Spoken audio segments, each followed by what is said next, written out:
আজকের ভিডিওতে আমরা জানব কিভাবে ঘরোয়া উপায়ে বীজের গুণগত মান যাচাই করা যায়। ১. শুদ্ধতা বা পিওরিটি পরীক্ষা। বীজগুলো পরিষ্কার সাদা কাপড়ের উপর ছড়িয়ে দিন। মনোযোগ দিয়ে খারাপ বা অবাঞ্ছিত উপাদান আলাদা করুন। যদি ৯৫% বা তার বেশি বিশুদ্ধ বীজ থাকে, তবে সেটি উচ্চমানের বলে গণ্য হবে। ২. অঙ্কুরোদ্গম পরীক্ষা। ১০০টি বীজ নিয়ে সেগুলো ভেজা কাপড়ের মধ্যে রেখে দিন। উষ্ণ ও অন্ধকার স্থানে ৫ থেকে ৭ দিন সংরক্ষণ করুন। যদি ৮০% বা তার বেশি বীজ অঙ্কুরিত হয়, তবে তা চাষের উপযোগী।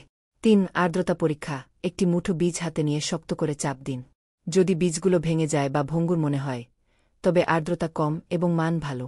৪. আকৃতি ও রং পরীক্ষা। বিবর্ণ বা কালচে দাগযুক্ত বীজ পরিহার করুন। আকৃতিতে অসম বা চেপে যাওয়া বীজ বাদ দিন। ৫. ভাসমান পরীক্ষা। একটি পাত্রে পানি নিন এবং তাতে বীজ দিন।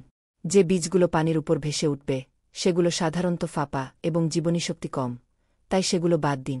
যে বীজগুলো ডুবে যাবে, সেগুলো অধিকতর স্বাস্থ্যকর এবং ভালো মানে।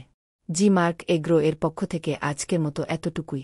যদি ভিডিওটি ভালো লেগে থাকে, তাহলে লাইক, শেয়ার এবং সাবস্ক্রাইব করতে ভুলবেন না। নতুন নতুন কৃষি তথ্য পেতে আমাদের সাথে থাকুন। ধন্যবাদ।